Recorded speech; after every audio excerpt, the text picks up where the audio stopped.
My billionaire dad's watch trap finally backfired. My billionaire father has a sick way of testing my boyfriends. He leaves a $60,000 watch in the bathroom to see if they'll steal it.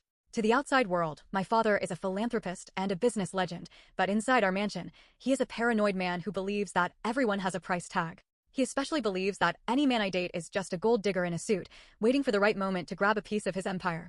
He has already destroyed 3 of my relationships using this trap. The first was a doctor, the second a lawyer, and the third an entrepreneur.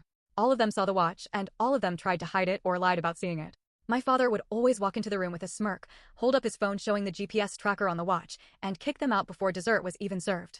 I used to cry, but after the third time, I realized my father didn't want me to be happy. He wanted to be right, and I met Ethan. Ethan was different. He is a high school history teacher who spends his weekends volunteering at a local soup kitchen. He lives in a small studio apartment and drives a car that's older than I am. When I told my father I was bringing Ethan for dinner, he didn't even look up from his newspaper. He just whispered, "I'll have the watch ready." I begged him to this madness.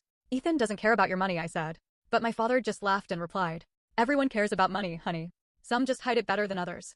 The night of the dinner was incredibly tense. We sat in the grand dining room surrounded by gold-framed portraits and crystal chandeliers. My father was unusually quiet, watching Ethan's every move. Halfway through the main course, my father stood up, made an excuse about needing to check an email, and headed toward the guest bathroom. I knew exactly what he was doing. He was placing that $60,000 Patek Philippe right on the edge of the marble sink. 10 minutes later, it was Ethan's turn. He excused himself to wash his hands. My heart was pounding so hard I thought it would explode. I watched my father pull out his phone under the table. He was staring at the red dot on the screen, the GPS tracker.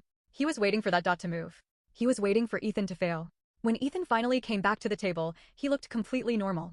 He didn't seem nervous, and his hands weren't shaking.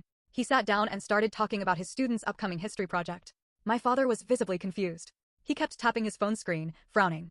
The watch hadn't moved from the bathroom, but Ethan had been in there for at least 5 minutes. The rest of the dinner was a blur of awkward silence. My father was restless. As soon as we finished, he couldn't any longer.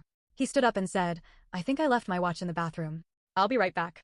He hurried out, but 30 seconds later, he came back screaming, "It's gone. The watch is gone.